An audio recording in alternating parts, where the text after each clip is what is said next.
Hey, it's CK, and today I'm going to talk about public speaking. The reason I want to talk about public speaking today is because it's technically used every single day. Whenever there's a group of like 3 people or more, that's kind of public speaking at that point. You're technically talking in a group, which results in you publicly talking like people. The first point I want to talk about with public speaking is getting prepared. A lot of people think that people get in front of this camera or get in front of a podium or get on stage and do an act without any thought of it, and they're like, oh, I couldn't do that, like, that's really nerve-wracking. It's like, yeah, it's really nerve-wracking, but the thing that's not seen is the amount of practice that went into it before. A lot of speeches on like TED Talks, or pretty much any kind of performance that requires a stage and a lot of people to focus their attention on you, people practice for that. They read speeches over and over, they do the play over and over, they do dances over and over, they practice, and people don't see that practice. So my first tip for you is kind of practice public speaking. You can either do it in front of a mirror or you can do it in front of a camera, because being in front of this camera is kind of nerve-wracking. Watch yourself and how you like performed or acted or played music or whatever. If not, just go outside away from where you live and then just do something. Perform outside or sing outside or talk outside to random people. It can get you to that point of looking confident and being confident in what you're doing. Another way to probably go about this is by going to open mics. There's a lot of kinds of open mics out there in the world, and a lot of bars and restaurants like to do it.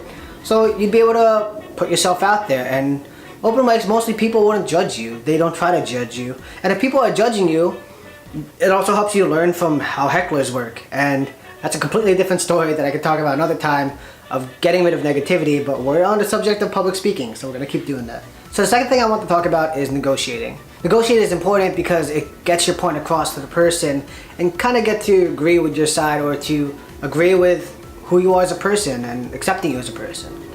So I started reading this book called Getting to Yes, and it was made in association with the Harvard Negotiation Project.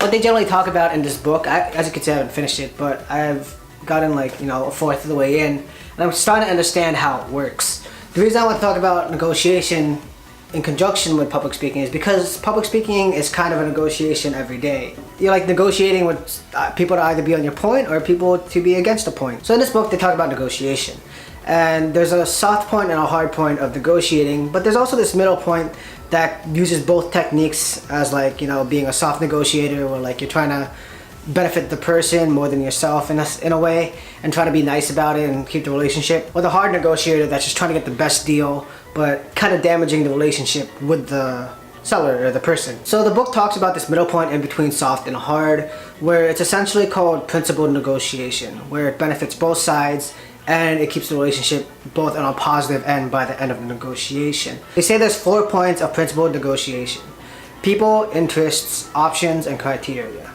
You want to separate the people from the problem, focus on mutual interests, not positions, come to many different options so that way there's mutual gain, and then try to come to some kind of objective standard for the negotiation.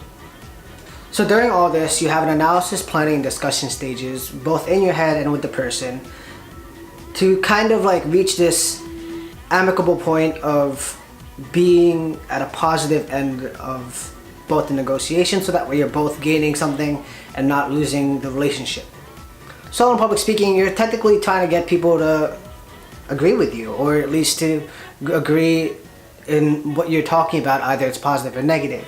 I guess the third thing with public speaking is once you practice and once you've prepared a speech of negotiation and learned how to negotiate, there's the part of doing, getting up on stage and showing the world who you are and what you're doing and what you're there to talk about. The biggest thing with public speaking and just performing in general is just getting out there and doing it, because you're gonna regret more when you haven't done it instead of when you did do it. And sometimes embarrassing moments will happen, and that's a life lesson for you. Everyone makes mistakes, and it's either you win or you learn. My philosophy with life is that I'm always taking a leap that was really dangerous or really risky to my life. But I'm at a point now where I'm happy with who I am as a person, because these risks, these opportunities that I've taken that were detrimental to possibly ruining my life, but haven't, is because I either learned from it or I succeeded. For example, my current job that I work at, Automatic, I got this job by taking a huge risk. I moved out of my house with not as much money from the job I was working in the city, and lived somewhere that was cheaper and closer to the city so I can commute to the city faster, and then do this trial for the job at the same time. And it was a stressful period doing 80 to 100 hours plus of work for both jobs. By the end of it, I have this job now where I work from home. I get to make videos like these in my free time and not have to commute to work and enjoy what I'm doing and enjoy the hobbies I'm doing and enjoy my life. And that doesn't start without you putting yourself out there. You can be an introvert and extrovert to do this. You just gotta put yourself out there.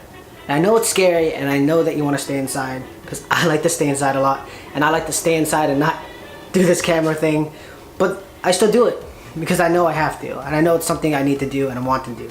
So to review, practice, practice, practice. Prepare yourself as much as you can. Negotiate your standpoint and who you are and kind of sell yourself. And by the end of it, you just gotta do it, you know? You're gonna have to get out there and show who you are to the world. And you gotta do it confidently, and that's why practice and negotiating makes perfect. I guess what I'm trying to say is just go out there, speak out to the world, and try to have confidence in yourself. And try to feel more comfortable in your skin. By speaking and voicing your opinions out loud, you become more comfortable with who you are and you're more sure of who you are, no matter what anyone says. Stop caring what other people think and speak your mind, let it out there, and be happy about it.